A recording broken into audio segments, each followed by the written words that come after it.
Hi, I'm Kevin Rendino. Partners for Health Foundation is committed to educating the public about the importance of community programs that improve the health of New Jersey residents. That's why we're proud to support the important programming produced by the Caucus Educational Corporation. Funding for this edition of Caucus New Jersey has been provided by Partners for Health Foundation, partnering to make our communities healthier, better places to live. The New Jersey Association of Health Underwriters, New Jersey's benefits specialist. Montclair State University. Bartley Healthcare, nursing, rehabilitation, and assisted living. Choose New Jersey. Our mission is attracting companies to the Garden State. Fedway Associates. And by Verizon. Promotional support provided by New Jersey Family Magazine and njfamily.com. And by New Jersey Monthly, the magazine of the Garden State, available at newsstands.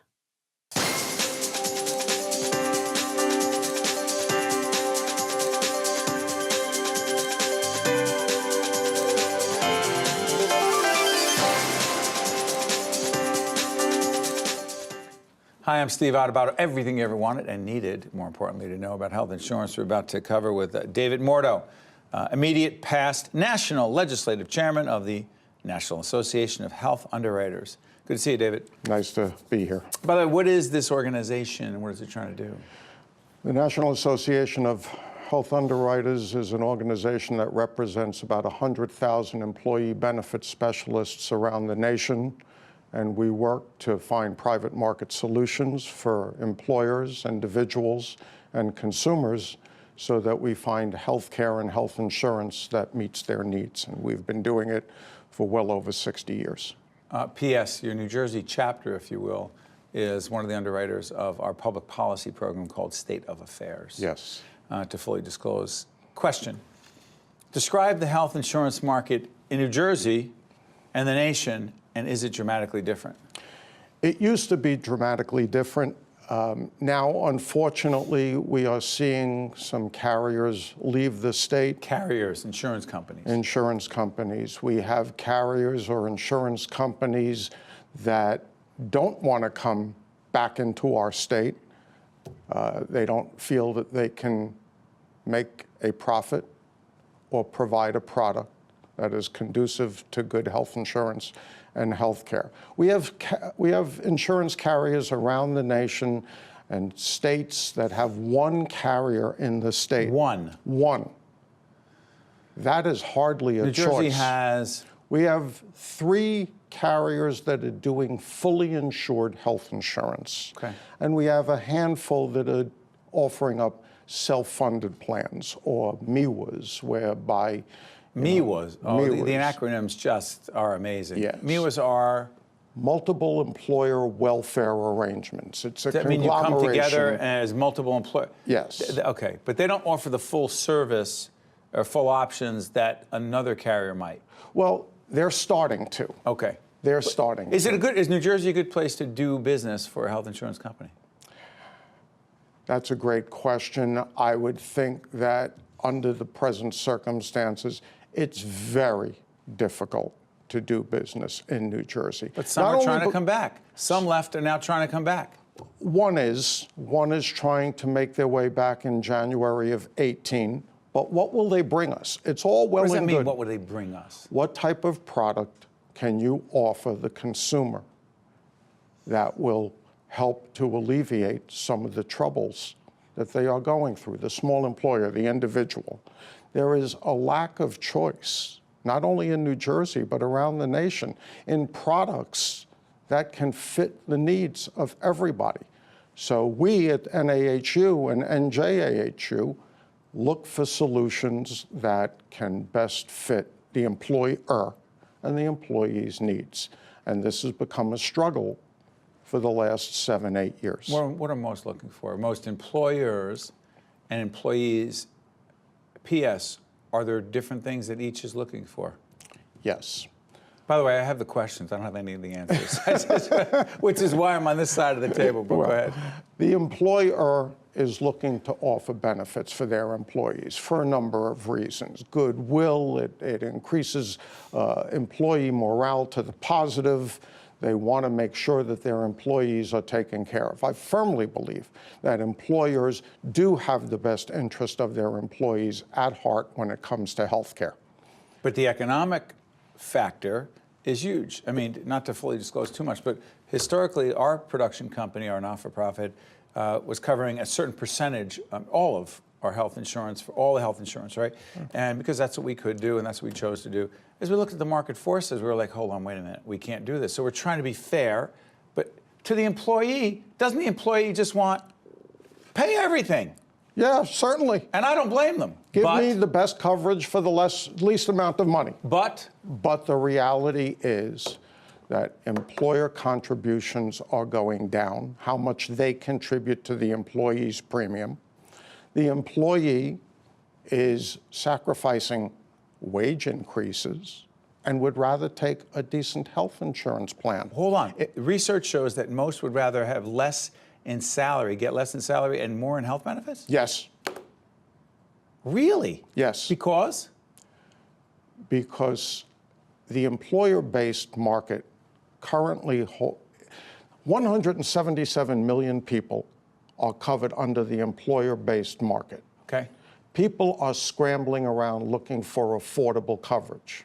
The employer-based market is relatively stable compared to the individual market. If you had to get out on your own and do it. Right. Right. People will sacrifice salary for health care. For their families, for their themselves, families. for, God forbid, whatever. God forbid you have chronic conditions. You need that coverage. To what degree, because your organization also engages members of the legislature, also members of Congress on this, to what degree do you feel, David, that most public policymakers in elected positions are saying, hey, listen, we want to understand, and they do listen? They do listen. Some are more attentive than others. Some are more accessible than others. But in the meantime, whatever happens in Washington or in Trenton will take time to implement. Many folks don't have time. Many carriers in many states are seeing exorbitant premium increases. And we're trying to mitigate that, our organization, with different ideas to stabilize the market. All right? We can find the better solutions between Obamacare and whatever else comes down the road and hopefully help people make those type of decisions. But our lawmakers are somewhat savvy, but then they have other things and other forces directing them, and they don't always have the right idea of how to implement the things that they are thinking about. Last question, David. Advice for consumers watching right now, say, help me understand. Make the best decision possible. Make the best decision possible. Number one, seek out an employee benefit specialist. For every other area of your life, whether it be legal, accounting, if the car doesn't work, you seek out a professional. Seek out an employee benefit specialist from NAHU or NJAHU. Listen to what they have to say. They may have some creative solutions that you may not have thought about. You don't have to take the advice, but listen to the advice. David Mordo, who is immediate past National Legislative Chair of the National Association of Health Underwriters. David, thank you so much. Thank you, Steve. No more important topic around today. Absolutely. Thank you. We'll be right back right after this. To watch more Caucus New Jersey, find us online and follow us on social media. We're pleased to be joined by Anne Mernin, who's the director of a great organization called Toni's Kitchen, and Peter Coyl, who's the director of the Montclair Public Library, where our kids have been going for a long time and learning. I want to thank you very much. This is an interesting discussion that talks about a collaboration that the two of you have to help deal with issues of food insecurity and other related issues connected to the Partners for Health, which is a foundation based in the Montclair area. Right. What's the collaboration? Well, the library is a natural gathering place for kids. The Montclair kids are well enrolled in the library and use it quite heavily. And we know there are a lot of low-income kids that use the library during the summer when they're not getting school breakfast or school lunch. So it's a really nice partnership to be able to provide food while the kids are also exploring the books and doing some cool projects. So how does that work? So the children are in the library, and these are children that have been selected already? No, it's open to any child in the library. Any child in the library during the summer months? During the summer, yep. So we've been doing it for 2.5 weeks. And what's the it? We provide a free lunch from 12 to 2 that Toni's Kitchen gives us every day.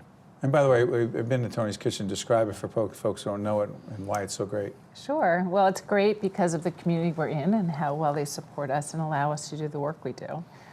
We serve healthy food on site 4 days a week, and we're there 7 days a week. We do a lot of our food work in the community now. Isn't it interesting how some people think, Peter and Anne, that hunger doesn't exist in the summer? I think a lot of people think it doesn't exist at all. I think people would be surprised. But during the summer, it's especially a hard thing. You know, Anne talked about the number of students. It's 14.5% of the Montclair Public School students are eligible. 963 students. Yeah. You know, it's so interesting because Montclair is seen by some, and those of us who live there know it pretty well, as an affluent community. It's seen as an affluent, extremely comfortable community. Lots of folks from New York coming in with a few bucks and living in our community. It is more than that. Sure. And I think that's part of the beauty of Montclair. I think that we have the socioeconomic diversity, which is rather rare, to have both the need and the ability to meet the need in the same community. So we have that, and I think it raises the bar for us to be more creative about the solutions we design and to get at hunger more effectively. To what degree do you believe there's still a stigma connected to quote-unquote food insecurity? To the degree that people either look at it from the outside a certain way, but also those who are suffering and dealing with food insecurity feel the stigma themselves? I would say that I think there's still a good amount of stigma surrounding it. I think people are naturally, not in a bad way, but prideful. And any time they have to ask for help, I think it takes a lot of courage to do that. And when they're perhaps seen as looked down upon, it hurts their self-esteem. And so I think that stigma really comes from unkindness in the community. Unkindness? Yeah. You know, children who are maybe made fun of because, you know, they don't have as much or they're eating different kinds of food. I think stigma starts early with that. So as I'm thinking about this, connecting it to the stigma, going to a place, going to Toni's Kitchen or another place, to happen to, during certain holidays, the Salvation Army is, you know, Right. it's a great organization right around the corner. Right. Good partner. Yeah, they're just great people. And we often talk to our kids about who's there and why they're there, and there but for the grace of God, right? Sure. So the question is, for people, I mean, and I also often think it takes courage to be there on Thanksgiving, not for those of us who volunteer, but frankly for the people who come there. Sure, it does. Yeah. But there's a need. Definitely. Is it easier, and doesn't it make more sense, I think I'm answering my own question, for children to receive this healthy lunch while they are at the library learning versus having to go to a place? Right. Well, one of the reasons that we have really focused recently on what we call outreach meals, which are meals and other types of food out into the community, is because it's less stigmatized. And you're also making stronger connections between families and these resources that are really valuable and stabilizing for their family. So for kids to go to the library and spend their time there during the summer is a great thing. With food there, it just helps cement that relationship. And it's destigmatized because it's not about food, it's about going to the library. And by the way, one more quick question on this. Summer slide. Sure. What is it? So summer slide is the technical term for the what happens when a student leaves school and then come back in the fall. They've forgotten or don't retain a lot of the stuff that they learned in the last couple months. So teachers often spend a good portion of the first couple weeks or month reteaching stuff from the previous year. And so students over the summer, if they participate in programs like summer reading, can prevent that from happening. Reading as little as 4 books in the summer can prevent that. So when they go back to school in the fall, they don't have to relearn the things that they were taught. And it's more pronounced in children from lower socioeconomic households. They tend to forget more because they don't have as many resources and The summer slide is even worse. It's even worse. Let me ask you, having this healthy lunch for children who are learning at the library, it helps them learn. Oh, sure. Yeah. You just learn Explain that to better folks when who people you. think, like, what's the difference whether you have a good meal, a healthy meal or not at lunch? What's the difference? It makes all the difference in the world. If you're full of either highly processed or high sugar food, you feel differently. You Or come you're to the just table hungry and don't differently. have any food. Or if you're hungry, it's hard to focus. So it makes a big difference. Well, this is a terrific collaboration. And by the way, the Partners for Health provided a grant Yes. for you to make this a reality. Yeah. And they also support us in our effort to feature not-for-profits who are making a difference as part of our series, simply called Make a Difference. So Anne and Peter, I want to thank you for doing what you do. And Thank you. as someone who lives in this great town of Montclair, it's some who may not appreciate or understand. It's a community that's not just diverse, but caring and giving, but has tremendous need, not just wealth. Yeah. Thanks so much. Thank Thank you. you so much. We'll be right back right after this.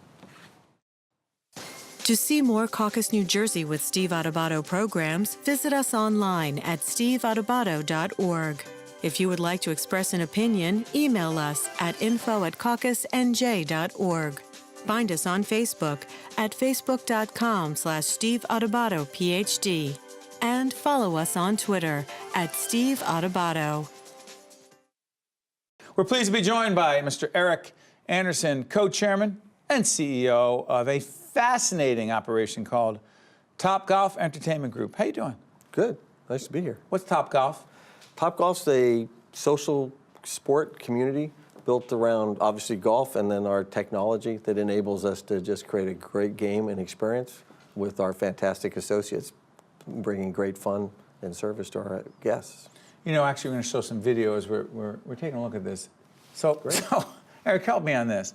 So, as a regular golfer who struggles like most others, how is this different from my being out on the course and struggling with my, as I told you, my crappy 13 handicap? Well, you can still struggle here, but you don't have to still play. struggle at your place? Where's the fun? The fun is you're going to hit the targets. We put What targets? There's targets out in the outfield, and we have RFID chips in the golf ball. What? What Yeah, kind of chips in the golf ball? Little radio frequency ID What does it chips. tell you? Tells you how far you hit it and how close you got to the pin. Really? Yeah. So it allows you to keep score, and in that regard, it's just a lot of fun. Yeah. There you go. Who goes there? Everybody. But Come on. millennials, we have a large majority, 50%, sort of 18 to 34.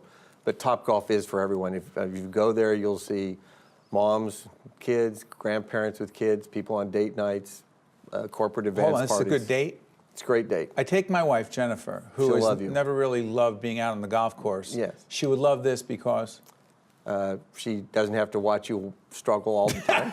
Or complain. She has some great food. She has some great drinks. She'll be able to What do you mean drinks? participate. We have, nice bar service, both alcoholic and non-alcoholic beverages. We have great kitchen, which is 80% fresh, so we have really high-quality food. You can enjoy the TV while you're there. And, of course, everyone today likes to create their own social media, so they take pictures of themselves and post them all around the world, which, of course, we Where'd love you to get see. the idea for this?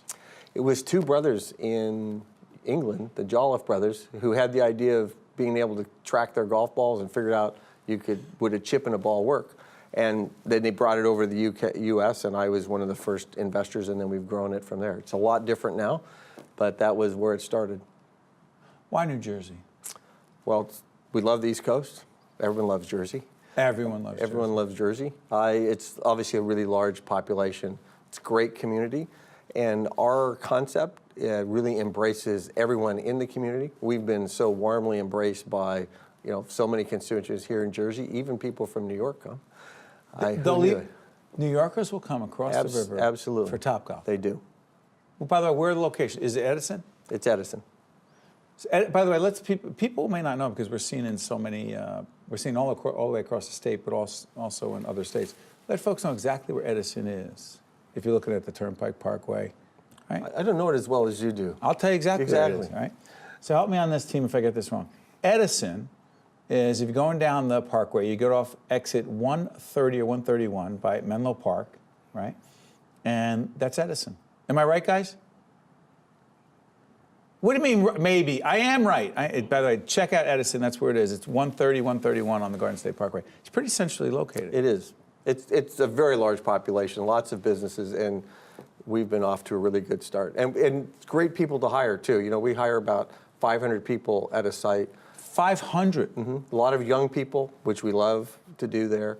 We have, in over 10 years, about a $250 million plus economic impact. So Explain that impact. It's just, you know, our salaries, the work that gets done there, and of course, then the multiplier of creating new jobs and opportunities. So I'm curious about this. The marketing of Topgolf. Is it niche marketing or is it mass appeal? Because you said it's for everyone. Mm-hmm. But the truth is, for those of us who golf and have been golfing for a long time, it's not a secret that country clubs are losing, many, not all, but many are losing members. That golf is often perceived to be, quote, too hard a sport by many.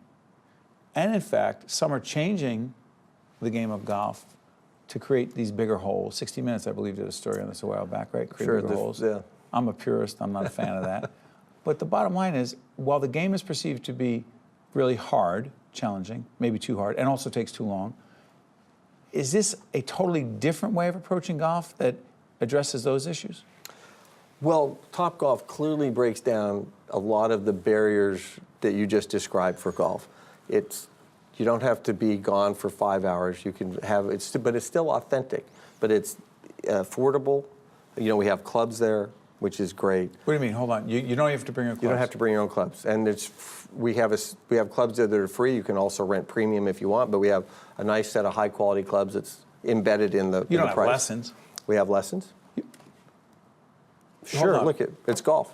I'm looking right now. Look, there you go, lessons. So these lessons they're being given by pros? Yes. But are you shooting into, I know it sounds ridiculous that I'm asking this, but I'm curious.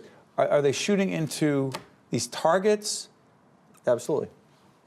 And that's challenging because challenging. Without getting too into the weeds, if you hear, or into the sand trap, if you have to make a certain shot, it's not always how far you hit it. It's the touch. It's the ability to drop a shot and circle it. So it's a target. It's a target. And if you think about golf, it's hitting to a target. You're going to hit, we have 50, 75, 150, 175, 220, 225. That's golf. So you will get better at golf. So we have lots of lessons. And it's just fun because you hit the ball. If you're learning golf, it can be intimidating. You hit it far right, walk over, hit it again. Here, you hit it to a target. If you don't get the again, they give you another ball, and you try again. So it just allows you, it's a really easy entry into the game. It's a lot of lack of pressure. And the National Golf Foundation, we do a lot of work with the PGA Tour and the National Golf Foundation. We're introducing millions of people to the game, and it turns out that people who play Topgolf go out and try green grass golf. And they're encouraged because they're able to, get better quickly, not very expensive, and away we go. A couple of quick questions before I let you out of here. You've also involved in some charitable work. Yes. Talk about it. Well, we're very proud of the charity activity that our company's involved in many levels. But in particular, we try to subsidize or make the venue available to charities, oftentimes at low cost or no cost, for great groups to make money. We allow high school teams, to practice for free. We try to keep things affordable for lessons. And then, we'll look very carefully from time to time at specific causes that we might be able to help. And of course, we're always happy to offer some time and tickets, if you will, to charities so they can raffle them off or use them, to raise money for the good causes in the community. And that's, again, New Jersey's fantastic there, and Edison's great. Quick question to you. How much time we have left? Want to the end of the show, or? Okay, good. Got a minute left. Curious about this. Men versus women golfing at your place, because I know that when I'm out and we're golfing with women, there are whole different sets of ideas about this. I love playing with women who are competitive and want to be there. But some guys are just weird about that. But my question is this: men and women playing together, is it easier and less stress than it appears to be sometimes on another guy on the green regular golf course? You know what I'm talking about. Absolutely, I understand. Because guys can be weird about that. They can. Well, the game. Those are not as evolved as some of them. Yes, well, we won't go there. The game is very, can equalize. So we can hit shorter shots but get good points. And guys might try to hit longer shots.